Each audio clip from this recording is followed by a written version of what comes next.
This is our first real episode of our new series, the Jew Function videocast. The whole of creation is really sex between the creator and creation. All anti-Semites want to date Jews. We're convinced that unity is the solution, okay? But it's not working. She's sometimes refers to herself as the Seductress of Zion. I'm frustrated. I feel so bitter. Arielle, please show yourself. The Jew saw them all, beat them all, and is now what he always was. All things are mortal but the Jew. All other forces pass, but he remains. What is the secret of his immortality? To explain Seductress of Zion, I was working at 70 Faces Media for a while, which is a Jewish media company in New York City. They do a lot of verticals, JTA, Kfeller, Nasher, Alma, etc. And while I was working there, I was building up what someone would call me a sex influencer Instagram account. So I would talk about sex studies and review sex toys and just really anything that had to do with human sexuality. So in May of 2020, when the pandemic broke out, and the IP conflict was 2021 May, the Israel-Palestine conflict. Okay. That was 2020.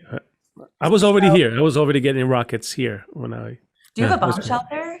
I'm in the bomb shelter. See, look, this is your bomb shelter? This is the sickest bomb shelter ever. This is my bomb shelter. It's built it itself.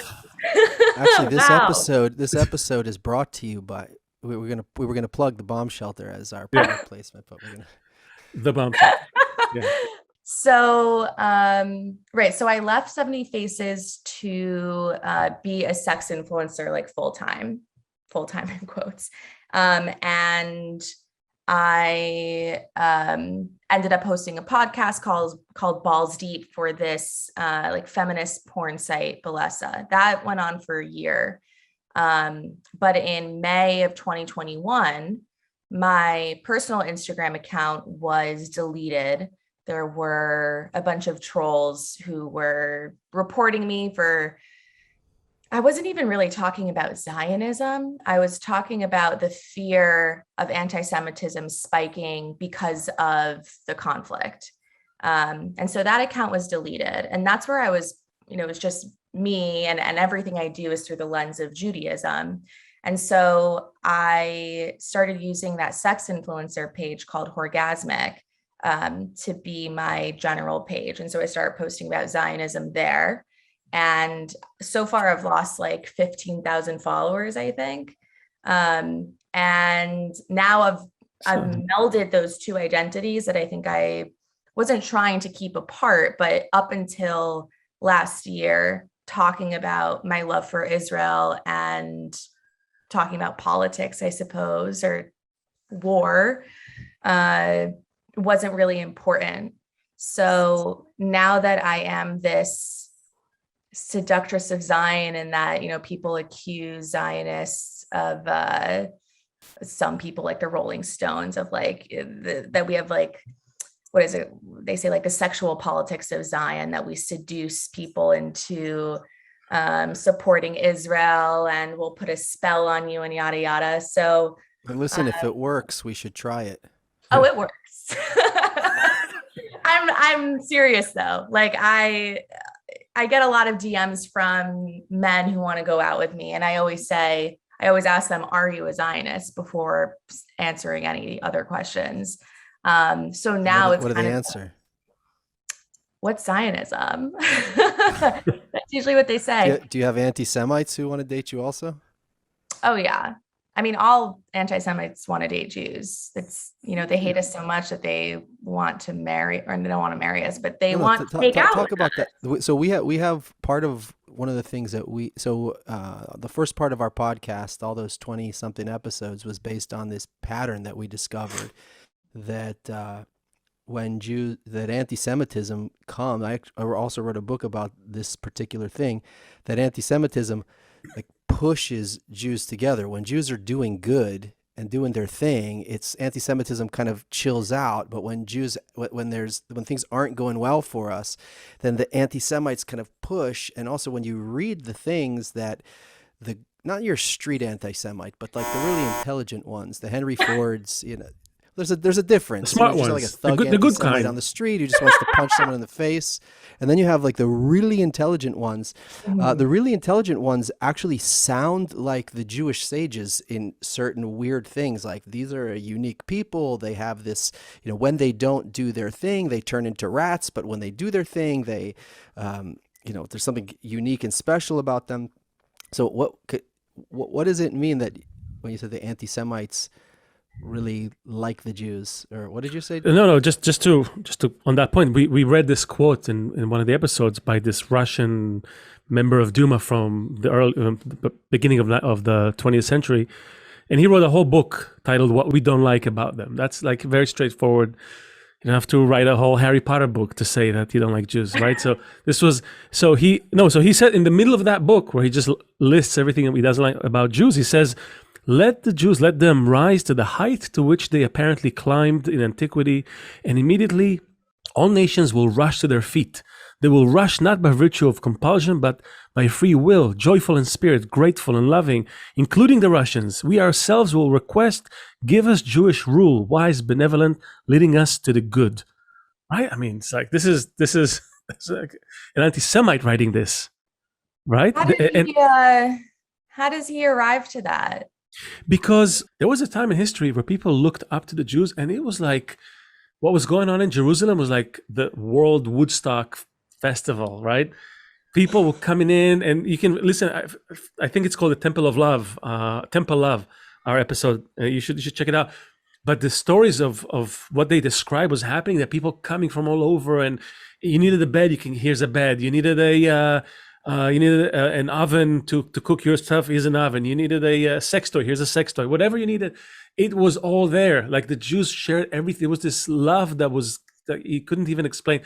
People have that. And still today, when you look at Jews, we were always kind of the guys who were just get along with people. We had this thing, right? Like around the Shabbat table, around the Seder table. It's like this little... Right. We welcome the stranger. We are the light amongst the nations. Exactly. So people know it. So that's why what we claim that the solution to anti-Semitism lies in that, not in fighting the anti-Semites head on, because they feel what they feel. It's what they feel. What are you going to tell them not to feel? Our community. Exactly. So now I can go back. What do you tell the anti-Semite that asks? Well, why do they want to go out with me? That's my first interesting question here. Okay. Well, first of all, they don't really know what Zionism means. The first thought that comes in is that, to me, I didn't know about this era of love, and it does really sound Woodstocky because we're all about welcoming the stranger.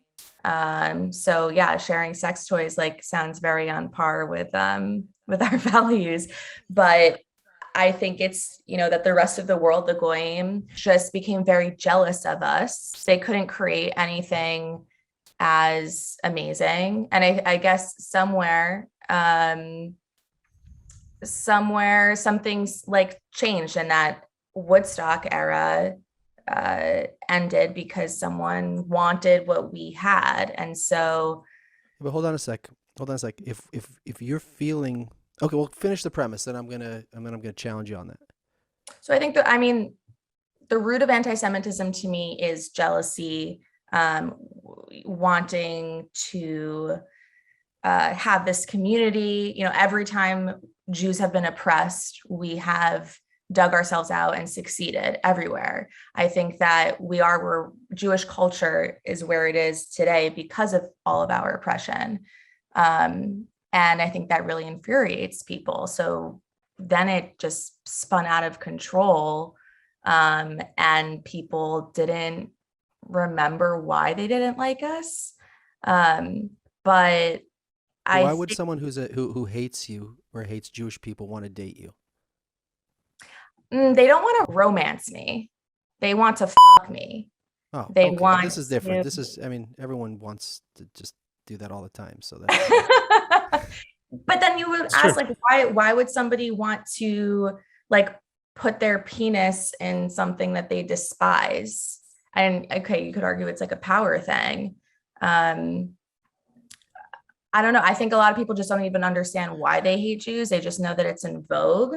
Oh, And maybe it's cool to be like. Go ahead, Seth. Yeah. Okay. So I just want to go back to something. So first of all, that the people don't understand why. That's huge. Yeah, this we agree with wholeheartedly. Yeah, completely. The The people purpose of don't. the It's almost podcast. like a natural thing.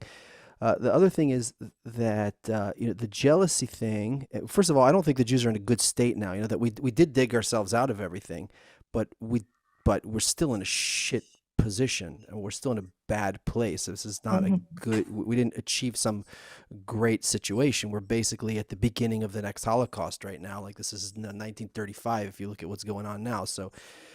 I agree. But when the concept that if we achieve this love, this connection, then everyone feels included. That's the success of it. It's not like we achieve this love and everyone's on the outside looking at us having a great time and hating on us. The actual benefit, they always say that we're supposed to be a light to the nation, or we're supposed to be, we're like this connector between the Creator and the rest of humanity, or something like that. And why is it that we're such a tiny, tiny, tiny piece? Tiny percentage, but we're in banking and law and medicine and entertainment and everything else, right? It's weird. So there's definitely a role here. So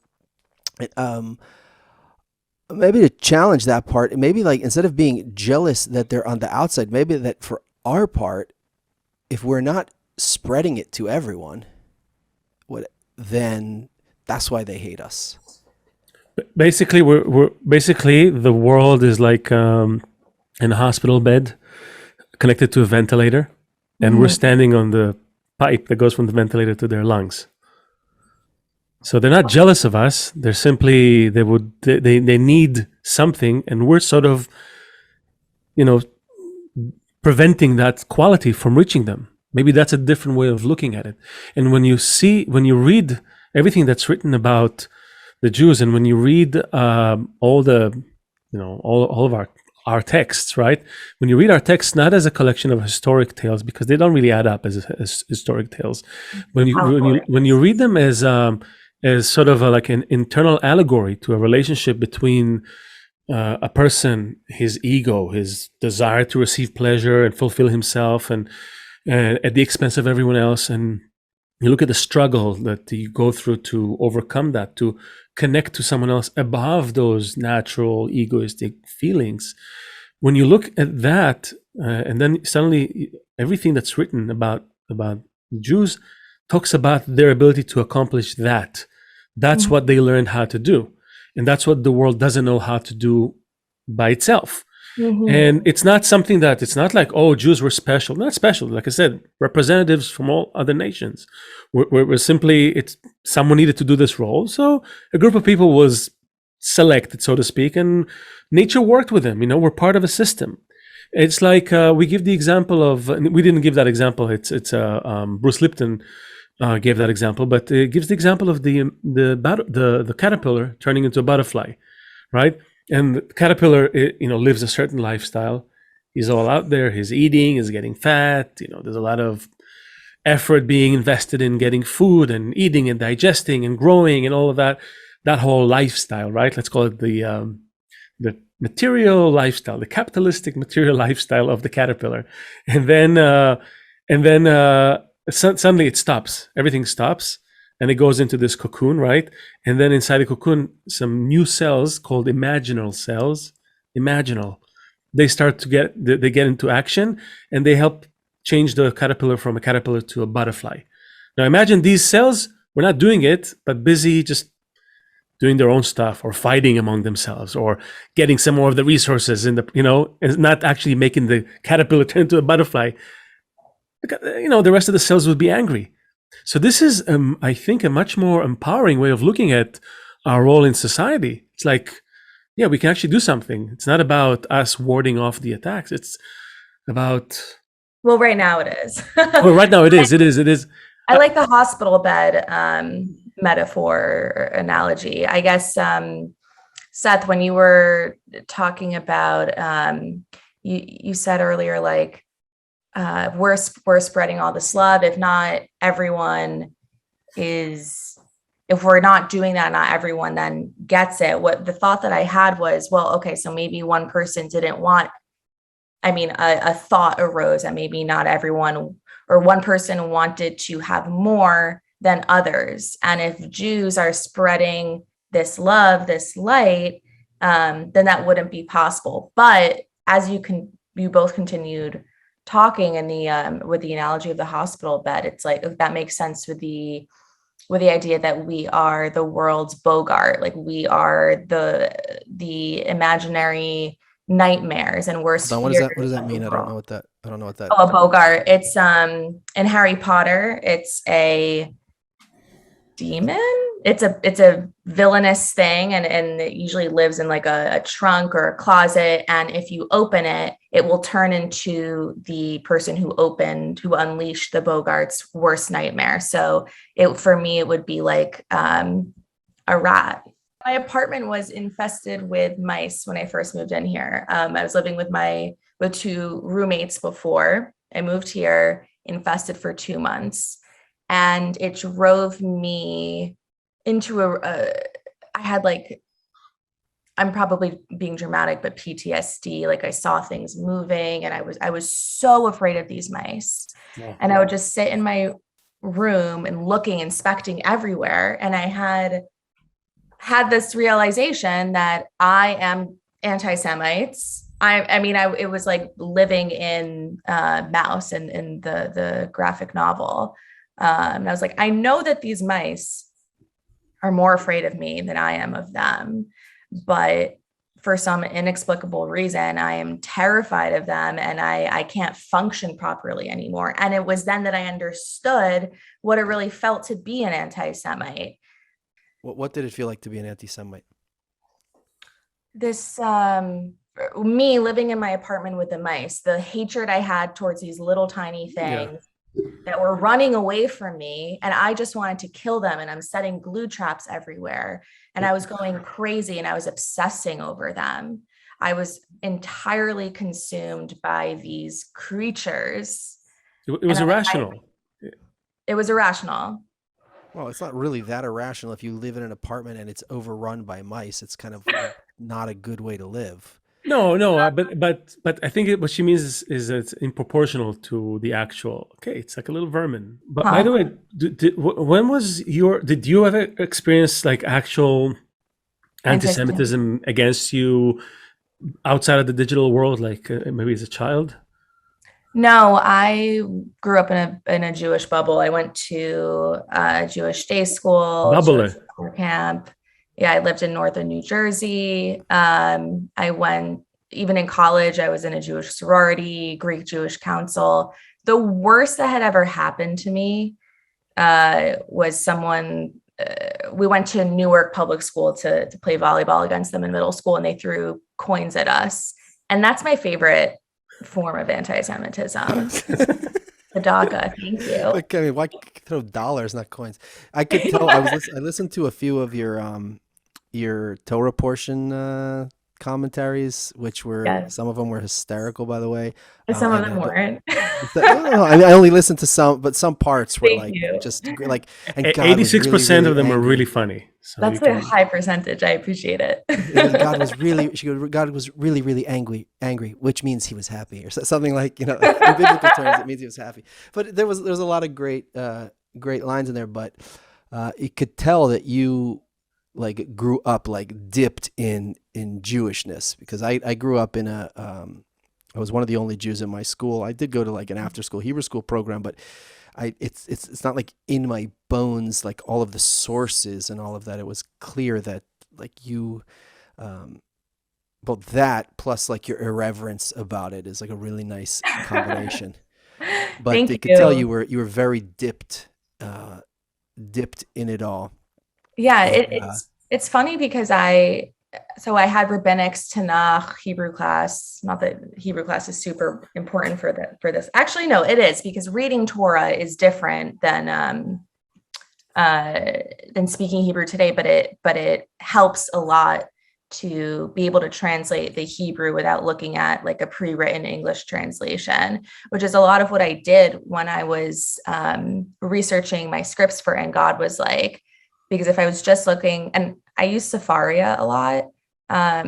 So I really was only using the commentary of the rabbis that they provided with the English translation. But anyway, the translations sometimes are just very different, or the specific words that they're using to translate the Hebrew Torah didn't really carry, like it just didn't represent it as well. So that really helped me, I think, in some of the jokes and whatnot I made. But when I was in high school, middle school, I was pretty depressed. My parents were going through a divorce, latchkey kid, et cetera, whatever. So I wasn't really paying attention in most of my classes. And in rabbinics, mostly what I remember are the laws about leaving like a corner of your field for the homeless or the less fortunate to take home. And we just went over that so many times. But everything else I really didn't remember. So as I was doing the series, I was reading the Torah online every week and looking at all the commentary and basically re-educating myself. And I remember things here and there, and like Rashi, Rambam, those are actually probably the only two rabbis who we really studied. But yeah, I obviously have, I sat through those classes, like I know the stories, but the commentaries is where it's really at. And I just didn't remember any of those things. So Leo, Andrew, and I all know each other through studying the kind of inner meaning of the Torah. That's how we all met. The book on anti-Semitism also that we base the unity or anti-Semitism actually comes from that same wisdom as well. It's interesting that we have the Seductress of Zion, because in that study, the whole inner secrets of the Torah discusses from those people like Rambam, etc. The Kabbalists are called, that the whole of creation is really sex between the creator and creation. Like there's this male giving force, and all of reality is this female force, and it's called a zivug, coupling. But the whole reality is just basically one big sex, one big sex, and the whole kind of purpose of us down here is to, like he's one and his name one. It's like it fits perfect. Like it's this for all of reality, specifically the humans, to make ourselves into this vessel that can actually receive the Creator in a good way, I guess. And the whole thing, everything is just friction. Just in simple words, if you want to enjoy that pleasure egoistically, just for yourself, then it breaks. It doesn't work. It doesn't last. Right. But if you want to, if everything, like if you had a lover who's just in it for himself, and then it's just over real quick because he just exactly. Judaism is very sex positive. It is. And a lot of people DM me like, what do Jews and sex have to do with each other? Judaism. I'm like, what are you talking about? Be fruitful and multiply. Literally, God is talking about fucking the entire time, except for when, I guess when they're having sex for idols, like the golden calf gate. Golden calf gate. Yeah, exactly. On the topic of because it was for themselves. Like they were just not having any of it while Moses was gone. They lost their faith, their belief. Mom and dad left. Moses and God weren't heard from for 40 days. And I don't blame them. They were like, where are our parents, our guides? But that is an allegory that was important to the Torah as a whole. The whole story revolves around this thing. You want the light to enter the vessel? No, not a problem. As long as the vessel... Not a problem. That's the whole point of the whole game. Yeah, exactly. The whole point is to enjoy, right? Is to enjoy this sexual union. But I do it for you. I do it to give you pleasure. And you do it to give me pleasure. And we do it to give pleasure to each other. And that's the greatest pleasure, because then we're equals. We're the same. It's like when you go to your mom and she makes you some food, and you ate, you're stuffed, but she worked hard to make that favorite bit of food that so you're gonna take a few bites, right, to give her the pleasure, right? To show her like, oh my God, moms, you remember my favorite dish, right? So it's that kind of, we see examples of that a little bit, but we just too wrapped up in ourselves. And my question to you, just on exactly on that is, do you see examples around you in your life, wherever, of this, let's say, selfless, you know, pleasure or just this joy that comes from when everybody kind of gets together trying to take care of everyone else, not think of themselves for a moment? I feel that in the past 2 years, I've become very bitter in seeing how no one really cares about Jewish safety except for Jews. And so I think, I'm kind of pushed into my community. I was very active during BLM. I mean, I hate saying it like that. Like, well, everyone was doing it, so like I was active. But I think of myself as a good person. And Jews not being a monolith is, we have people from every background. But I feel that it's just been a lot these past couple of years.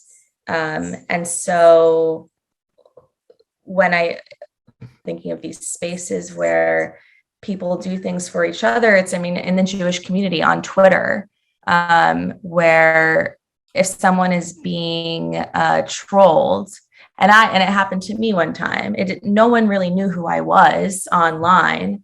Someone was trying to get me fired from a job that I didn't have anymore anyway.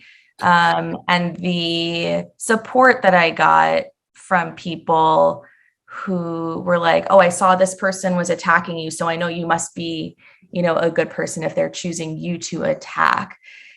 And it's just a selflessness in that, or not thinking about like what's in it for them, doing things for people without where am I seeing mensches? Where am I seeing people do like mitzvahs? Yeah, like is it even, put another way, are we even capable of doing it without the trolls? Like, would we be there for each other without the trolls?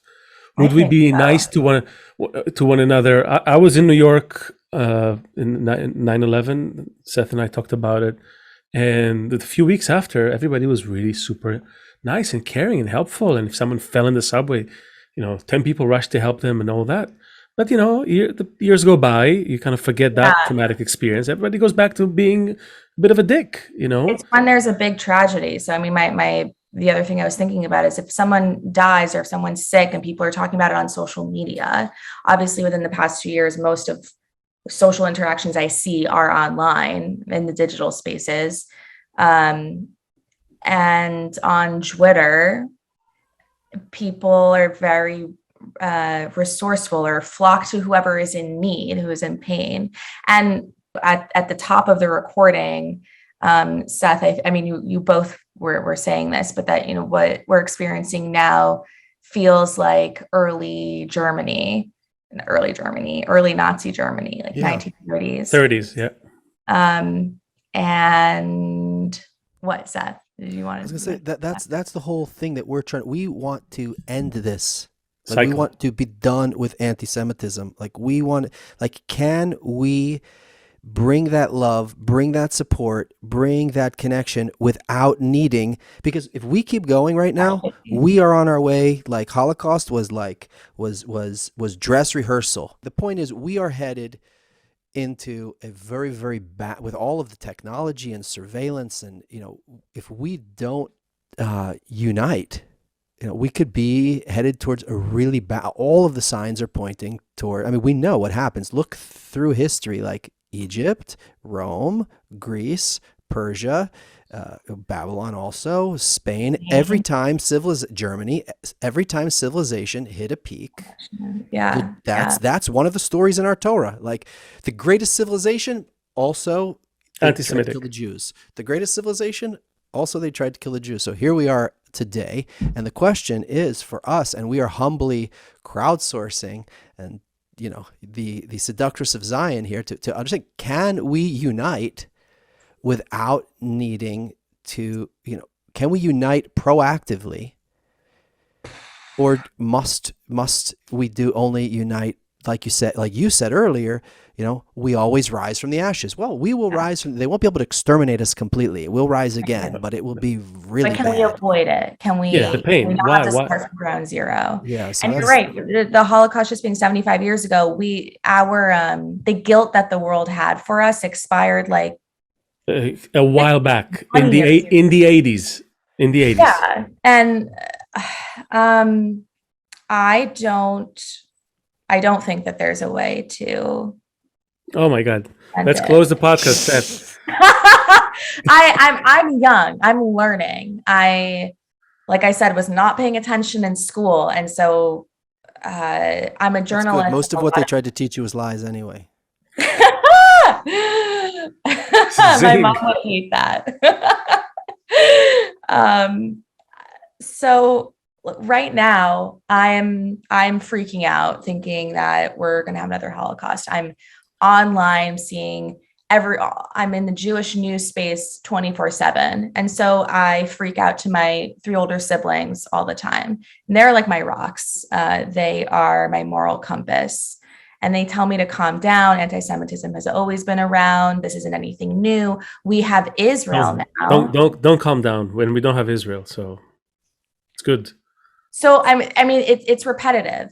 They'd say this stuff to me, and I'm like, okay, but Hitler didn't have social media, like, No, it's they're 100% right. It's repetitive. However, every time there's almost genocide. So like, yeah, we'll come back again after the next genocide, but there'll be a genocide.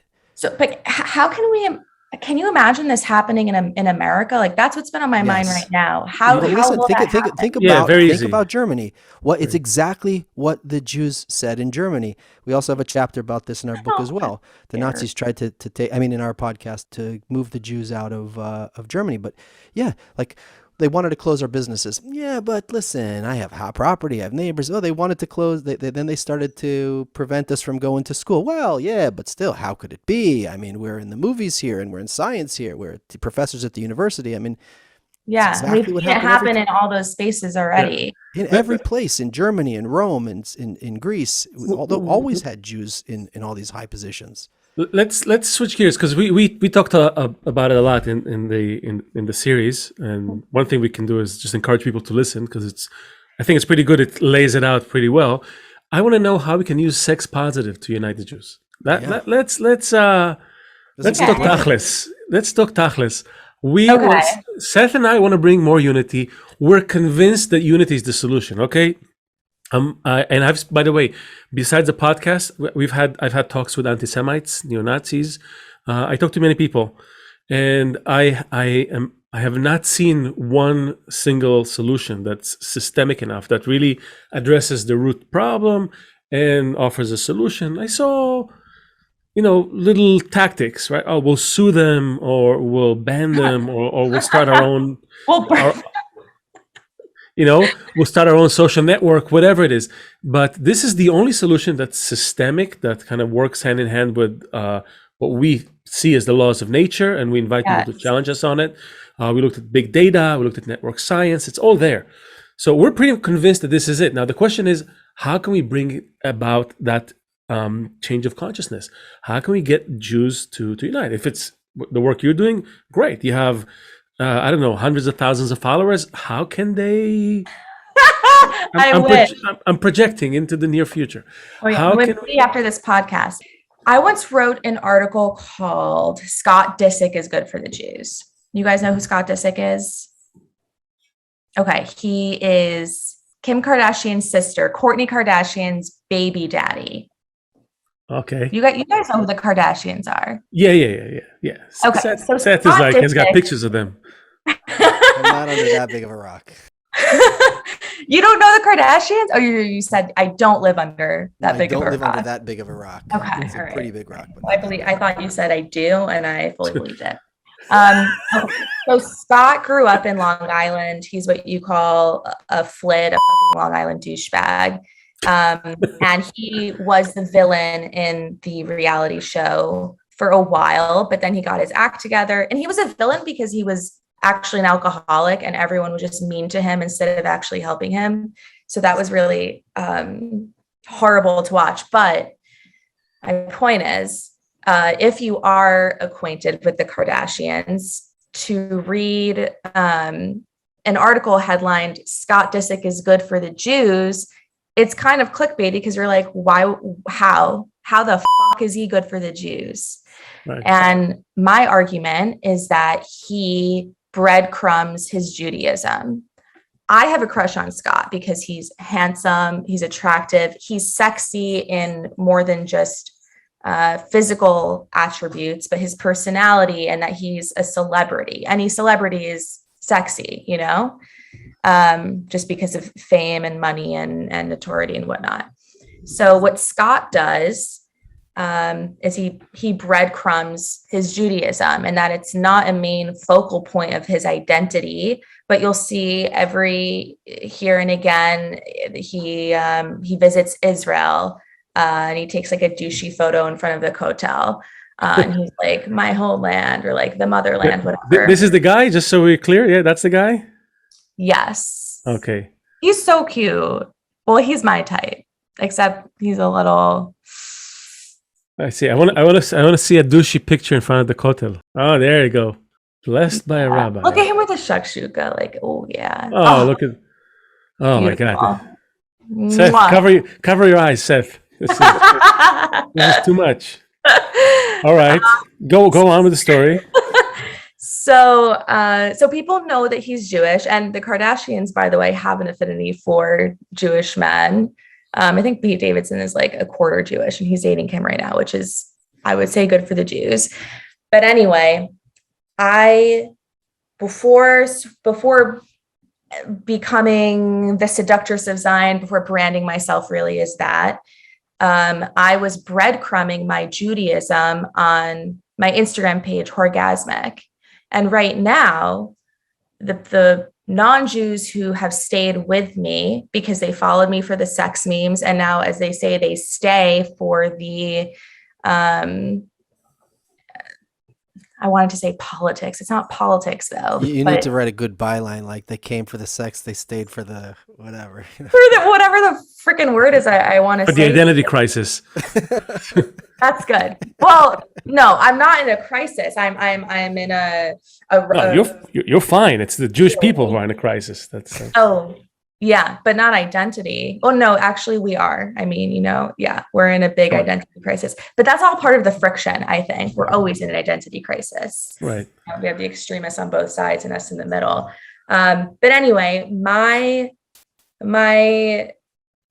thesis, my idea is that we need to seduce by not necessarily sexual means, but by with confidence, charisma. We need to be attractive to people in a sexual or platonic sense, get people hooked on us, and then breadcrumb our Judaism. And then they see that we're not evil, brainwashing vermin, subhumans, or metahumans. But what do we have to offer them, though? As Jews, or as Jews, yeah. That we're so people. We breadcrumb them, and then what? You know, like just we have them over for dinner on Friday, or is there what do we have to offer? When you We're make just trying to get people to like us. Yeah, I mean, I leave guess us it alone, sounds stop weird. killing us? Like, hey, you should just be fucking cool and popular, and then reveal that you're Jewish. Not everyone possesses that quality. I don't think it's up to every single Jew to be societably cool. But I think that it's important to the Jews who are not visibly Jewish have the responsibility, I believe, to our community to be good for the Jews, in the sense that we are not a shanda for the goyim, that we seduce with our we seduce them when we don't look Jewish, and then we show them, oh, we are Jewish. I feel like there is a technique to it, and so it's a sexy bait and switch, kind of like you say, hey, you fell in love with this person, guess what, is Jewish. Yeah, but I don't. It can't be such a bait and switch. It's more like, oh, hey, yeah, I know this really cool guy, and then the Jewish identity is kind of a second thought. It's like, I don't love this person because he's Jewish, because they're Jewish, or because they're not. But what's the difference between? But Arielle, what's the difference between that and anything? Like, oh my God, I loved him, and it turns out he's like an Arab. That's so cool. Like, what's the difference? Like, the question is there anything specifically unique about the Jew thing, or is it just like any people, we're just trying to get people to stop killing us, and that's the bottom line? Like, we're just trying to make it through the next 1,000 years without people killing us. Is that all we're trying to do, or do we have a mission here? That's what we're talking about. I think it's beyond. Because our premise is that the mission is to bring love to the whole world. That is our goal. That is the mission of this people. That is what we want to do, is bring love and unity to everyone. So we have to have sex with everybody. Yeah, listen, I think so, I mean, I think, you're right. What it means, I mean, physically it would be, there's not enough hours in the day, but to spiritually do it, or to somehow at least have that feeling of intense intimacy and intense connection and intense bonding with each other, that we need to educate. We need more Torah education. There's no way. It's very confusing for people, though. We need to do it in the correct way. I mean, that book is very confusing. Look, and that would watch my show. Yeah, exactly. No, for sure they need to start with Arielle's show. I think that would be a good primer.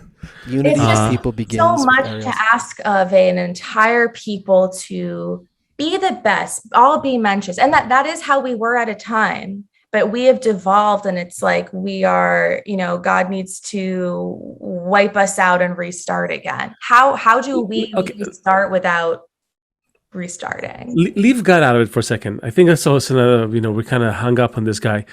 Leave him out of it for a second. Let's say that we don't need to do much. We feel like the need to constantly do, right? Like I need to do, and you need to be a lawyer, you need to be a doctor, and all that stuff. There's like a lot of doing in the Jewish, right, being. I think if we would just do, and I'm asking you this, I'm not just saying it. I think is there a way that we could just maybe take a year off from trying so hard, and just try to be caring for one another? Just nothing else. Not excel in anything, not be good with money, not any of the other stuff. Impossible that we're going to stop that. Maybe in addition to all that other stuff, we can try and be caring. All right, in addition, but I'm just saying to start giving awards for that. Like we have so many great awards for all that other kind of other types of. It's not sexy the way you're describing it. It needs to listen. be. That's why we turn to the sex expert, the sexfluencer, whatever you call the orgasmic seamstress. Social media has ruined the opportunity to reach people's neshamas. I want to be optimistic. I think. But maybe that's part of the plan. What's part of the plan? So the social media, ruined the connection to the soul, but maybe we don't need to enter through the soul. Maybe we could take the back door. No, maybe we can like. No, why keep doing this? Because I'm trying to uphold my image and also have fun here. So no, but listen. Not everyone needed to invent the iPhone or mobile phone, but everyone can use it, right? Maybe we don't need every single person to be doing the soul work. Maybe we just need to, through social media, once we have a good idea, if you became the most popular person on social media, then everyone would just listen to you. You need to have the soul, and then everyone would just be influenced by that. We don't need to make every single person do it right away. We just need a few people who can have that good influence. I'll give it even 13 people. No, 36 people. Is that what it is? Yeah, no. No, but you need 10. Look, every big critical change in the world, you need a critical mass of about 10, 11%. That's it. You don't need more people than that to actually affect Per community or the freaking world, because we're it doesn't matter. Doesn't matter the size. So America has 300 million people. Let's say half of them, you have old people and kids and all that. You have like, let's say 200 million people so 20 million people need to change their mind. That's not a big number. It spreads through the whole network. Yeah, I mean, it's less number than people watching America Got Talent and other things like that, right? So it's not a huge number of people to get on our side. And what I'm saying, within the Jews, it's even less, because the Jews, there's only like 8 million in Israel, 8 million in the States, the ones we know of, right? So what are we talking about? Less than 1 million Jews actually thinking that, man, we want to prefer something else? And then it spreads through the network. It's not impossible. Yeah, it's not impossible. We need to start. The Jews need to get on the same page, except for the ones who are in charge of creating friction. And leave them out of it for now. Yeah, and the ones that are in the middle. We just need the ones who can hear this message and who can start. American Jews. You're in America. I'm in Israel, by the way. Like I said, so I'm looking at the situation here is not better. By the way, it's even maybe worse. The amount of disunity in this. You're living in fear of rockets all the time. Like how? No, I'm not. No, I'm not living in fear of rockets. Believe me. Well, you got your freaking fear awesome of raising cottage cheese prices. There. Yeah, exactly. It's not even that. I'm really trying to stress it. We just read something by this great commentator. No, I'm actually referring to Baal Sulam, right? He's a great Kabbalist. He wrote the commentary in the Book of Zohar, and he wrote a few really great articles that people should read them. Except he got buried by other Jews, obviously, because he didn't say what they wanted him to say. Mm-hmm. But at the end of this whole introduction to the Book of Zohar, because that was kind of like his life's work, so he writes this introduction, and at the end of it, he says, look, it's very simple. Everything has internality and externality, right? There's like an internal part, external part. It's pretty clear, right? Every story, every person, every group of people, there's always like what's happening on the inside, what's happening on the outside. All we have to do is prefer the internality to the externality. It's a value thing, right? It's a psychological change. It's not complicated. Just let's prefer what we have now between us. Like we barely know you, but we already like you, I seduced you. Exactly. But we like that, we like the fact, I feel comfortable that now after this talk, maybe if I come to New York to Clinton Hill and I knock on your door, I can come in, we can have coffee, it's fine. We will have this kind of connection, right? If we prefer that over the external part of it, like what people are doing, how much money they're making, what are they doing around the world, let's just prefer that over the external stuff. Prefer the connection over everything else. And then it really doesn't, the outside covering of what everyone's doing with it doesn't really matter as much for the time being, because that'll all sort itself out if we all care about each other. How the fuck do you think that's going to happen now? That's a beautiful idea. It's not an idea. It's a law of nature. We understand that we are egoists. You're an egoist. Seth is an egoist. I'm an egoist. Society is a group of egoists who live together because we somehow can manage to fulfill, we have some mutual interests, right? That we can get, profit from. We're all egoists. So we say, yes, we're egoists. We're going to, above that egoism, we're going to make efforts to love each other. Isn't it what you do in a marriage? What do you do in a Jewish marriage? You start with a broken plate, right? And then you have all your life to put it back together. So it's not like, first you fall in love, first you get to know someone. No, that's babkes, because you're in no position to judge what's actually happening in the other person's heart. If you start the relationship saying, inner commentary on the whole. If you start the relationship saying we're both egoists, there's no need to reveal anything. I know you're a terrible person. I'm a terrible person. Now let's build something above that. Let's prefer something more powerful. That will be love. That will be not anything else. That will be the definition of love. It will be a choice that you make, not some hormonal thing you pursue.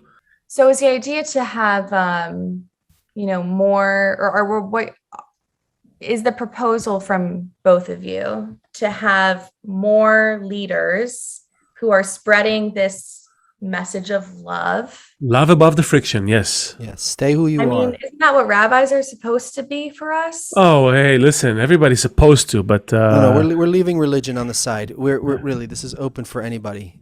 Everyone stay who you are in the meantime, unless you're like killing for a living, but besides that, try to do less of that for a while. Stay who you are. You're a bacon salesman, whatever you are, it doesn't matter. Our first action, the first thing we need to do is love each other as ourselves. That's or at least talk that's about our whole it. premise. Or at least talk about it, just Don't change your outer world yet. Just leave everyone alone. Just first things first, just try and start to care about each other. That's the premise of what we we're also saying. have to learn how to care about ourselves. It's really, I think so many people hate themselves today. It's difficult to love society when you fucking hate yourself and you feel that you're in competition, that you're worse, and social media makes all that worse. I think everyone needs to be in therapy. But watch this. Arielle, you're beautiful, you're smart, you're funny, you're great to hang out with. We should meet again. Like, when you're around people and they start, do it, like all of a sudden you start to feel better. Leo, you're so handsome. You're so cute. You're so spiritual, Leo. Keep it coming, Seth. No, Leo, really, you're probably the most spiritual person I know. And every time I hang out with you, we have such a great time. Yeah, you're so funny. All of that years of regression therapy, if you just hang out with people who are loving on you all the time, complimenting you. That's it. It's like, I don't need to go back to what, someone said to me in second grade, which made me, once you're around this good environment, I start to feel totally different about myself. But how do you get in that environment? A lot of people found themselves. No. You find those who want to do it. That's the first thing. Okay, right. We're narrowing down. Yeah. Start with those who want to do it. Don't go against some Nazi who, find a Jew who's, a little less interested in themselves and have some outlook on wait, how do we make this better? Oh, let's first create a little circle where we make each other feel great and loved between us. Oh, amazing. Then we do that. Okay, let's expand the circle. Then let's expand that circle. That's how you do it. It's so easy. Not a lot, but a handful of Jewish friends I have who I think live their life in that way to be, to be a light amongst the nations, they have identity crises in their Judaism, and that they reject. I think that anyone who's an anti-Zionist is rejecting. They've internalized anti-Semitism. And so those people who desperately want to please everyone else are actually some of the kindest people I know, but they hate themselves. They hate that part of themselves that the world hates. You said it so beautifully. It's a defense mechanism. Like, if the world wants, human rights, I'll be the most righteous human rights activist there can be, even if it means going against my own people. That's fine. Put me against the wall. Mm-hmm. I want to show you how righteous I am. But here's the secret, as Seth and I covered in the podcast. We've done it time and again. It doesn't work. It does not work. We always go that route, and we always get the backlash. We try and assimilate. Look at the million. Remember the Million Women March? Remember that thing that started when Trump was announced his nomination? Who was there? A black woman, a Latina woman, Linda Sarsour, and a Jewish woman. What happened 3 months after they started? They all ganged up against the Jew, and she left. She started her own 500,000 woman march or whatever. Yeah, I know. Of course, it doesn't work. It's so we have to start with a cool Jewish leader conference. So many of the initiatives that we, as a community, start, Jewish youth groups, Jewish summer camps, every single Jewish community. I guess okay. Are you suggesting utilizing social media to its advantage and having influencers? I suppose, like me, even though I'm losing, well, it doesn't matter. My target audience are Jews. That's my target audience. Here's what we're saying. We don't have exactly how it will be implemented. We don't know, because you are in social media. You could get hundreds of thousands, millions of people. You find someone else who's in technology. It doesn't matter. What we want to talk about together is how do we unite, and the way that nature evolves, the way the system evolves. Arielle comes into the circle. Somebody else comes into the circle. So nature, you have a man and a woman. They can copulate, but to make a baby, you need the force of nature in there. Otherwise, it's just a bunch of friction and pleasure, but you don't have a life. So we come together and unite, but then there's also this other force, this creative force, which we didn't really talk about at all, but that also has been moving through all of history, developing reality from plants to animals to people. We were monkeys a couple 100,000 years ago, just pushing this whole development along. So our part of the work is to be like the white and the red, the mom and the dad, and then the creator. What does it say, Aaliyah? What's the expression? Like the man and the woman and the creator in between, or something like that. Man and the woman, we just need to do our between part. them. We need to bring the our part and come together. Nature, the force of creation, the creator will finish the job. Will make it all happen. We just need to unite. How you're going to figure out the technology, the social media, or someone else is going to figure out the music and the food is that's just that's the details. Part. Our main work, our main premise is not to say we need to set up a social media account, we need to make a festival. The first thing we need to do is come together and unite. How it will manifest itself, that is what we're all going to discover together. We prophets. Listen, we are the people of the idea. We were founded around an ideology. We're not an ethnic group. We're not a race. We're not a biological clan that expanded over the years. No, we're a hodgepodge of people united around an idea. That's the idea we were united around. Jew, from the word Yehudi, Yichud, Yachad. That's the source. So either we own up to this idea and we start to make that the most important thing, or we close shop and we just hand ourselves to the authorities and we be done with it.